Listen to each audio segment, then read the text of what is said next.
मित्र भंड कुमार, भयभीत मत हो, मैं हूँ ना तुम्हारे साथ। तुम्हें यहाँ अग्नि से कोई क्षति नहीं पहुँचेगी, अपितु एक महत्वपूर्ण सीख प्राप्त होगी तुम्हें। अग्नि जिसका स्पर्श करती है उसे अपनी पावन ऊर्जा से सुधार कर पवित्र बनाती है, क्योंकि जो जल में नहीं घुलता, वायु से प्रभावित नहीं होता, उसे एकमात्र अग्नि ही अपने भीतर समाहित कर नवीन रूप प्रदान कर सकती है।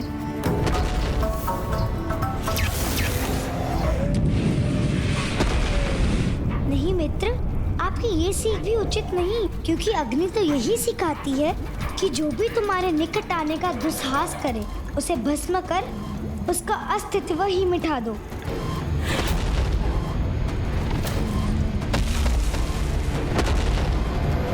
चले मित्र, चलो।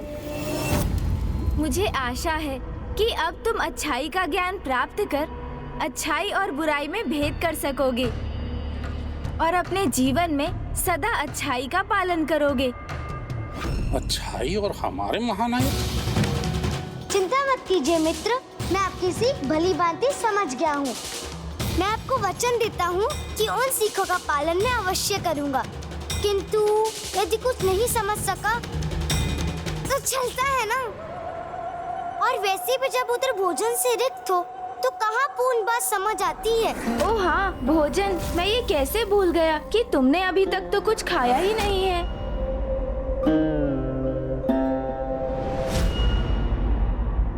वहाँ देखो मित्र, वहाँ तुम्हारे लिए पर्याप्त आहार है।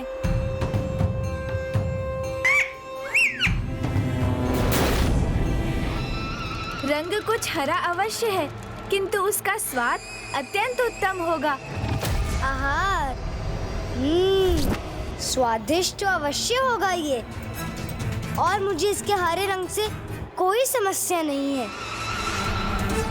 मुझे तो ये अत्यंत रस भरा भी प्रतीत हो रहा है। तो फिर प्रतीक्षा क्यों करें? वैसे भी वो वृक्ष से पृथक होने ही जा रहा है, तो उसे शीघ्र प्राप्त करना चाहिए हमें।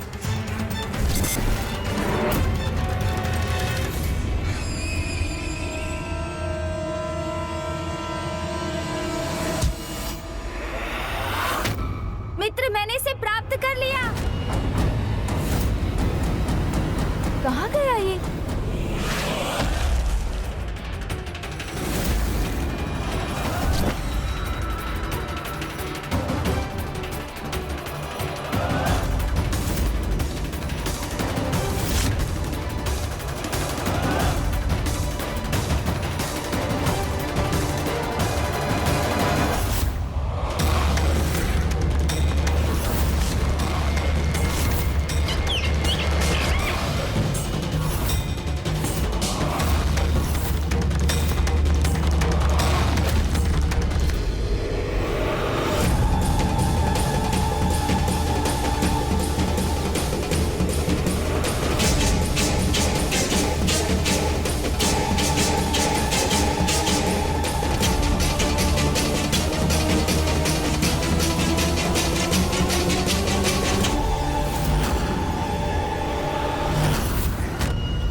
ऐसे क्यों देख रहे हैं मुझे?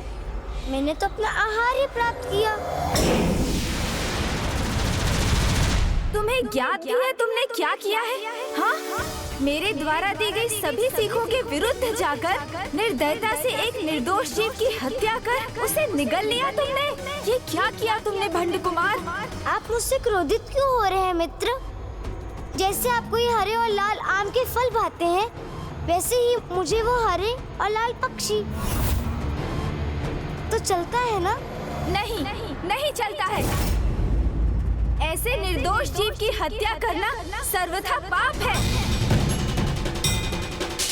किंतु आपने ही तो सीख दी थी कि मैं इस अनंत ब्रह्मांड का भाग हूँ, और उसी प्रकार इसमें जो भी है वो मेरा भाग है, सब एक ही है। तो यदि मैंने उस पक्षी को अपना आहार बना लिया तो क्या बुरा किया? अपने ही एक भाग का भोजन किया मैंने। वो पक्षी ब्रह्मांड का एक सजीव भाग था, उसका एक स्वतंत्र जीवन था, और ऐसे निर्दोष जीव की हत्या पाप है।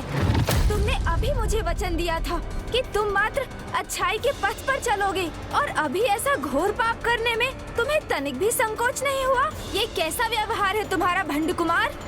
किंतु इसमें क्या दोष है मेरा मित्र? आपने तो मात्र इतना ही बताया था। अच्छाई क्या होती है, पाप क्या होता है, उसका ज्ञान कहाँ दिया आपने?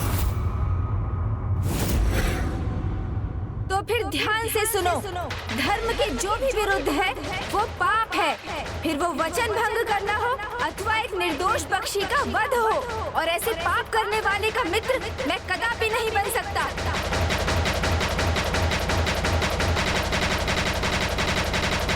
मित्र, मैं भी कहाँ किसी का शत्रु बनना चाहता हूँ। मुझे तो सबसे बड़ा शत्रु बनना है, महाशत्रु, अजात शत्रु। जिसके हृदय में अधर्म का अंधकार व्याप्त है, वो प्रथम पूज्य गणेश जी की कोई सीख भला कैसे प्राप्त कर सकता है? वचन भंग करना पाप होता, यही कहा था ना आपने? तो स्मरण कीजिए, आपने सूर्यास्त तक मेरे साथ रहने का वचन दिया था मुझे। मैं तुम्हारे साथ चलूंगा आज सूर्यास्त तक।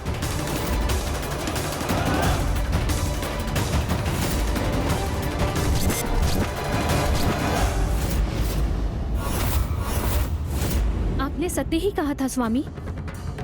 ऐसा कुटिल कपटी धूर्त ना कभी हुआ था और ना ही कभी होगा। अब बहुत अज्ञानी हूँ ना मैं, इसलिए मुझसे ये पाप हो गया। किंतु आप ही बताइए, यदि आपके मित्र को सबको धीरे धीरे समझ आता है तो क्या आप उसका त्याग कर देंगे? उस पाप से बचने का क्या उपाय है, ये नहीं समझाएंगे उसे?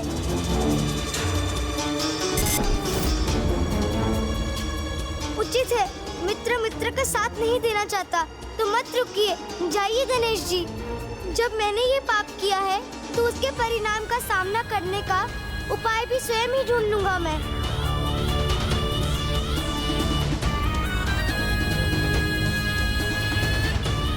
पाप का फल दंड होता है, दंड होता है।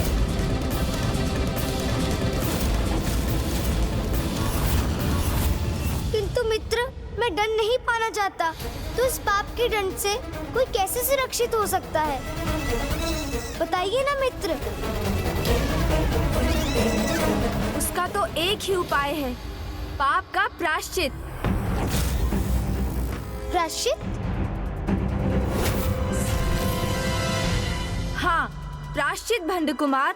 सर्वप्रथम अपने पाप को स्वीकार कर क्षमा याचना करो। ये प्रायश्चित का प्रथम चरण है।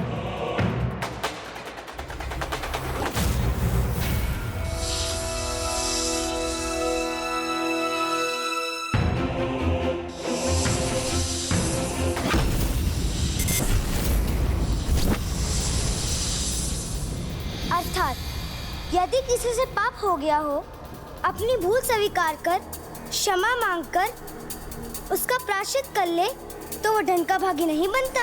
हाँ, भूल स्वीकार कर क्षमा याचना करने से दंड नहीं, क्षमा दान प्राप्त होता है।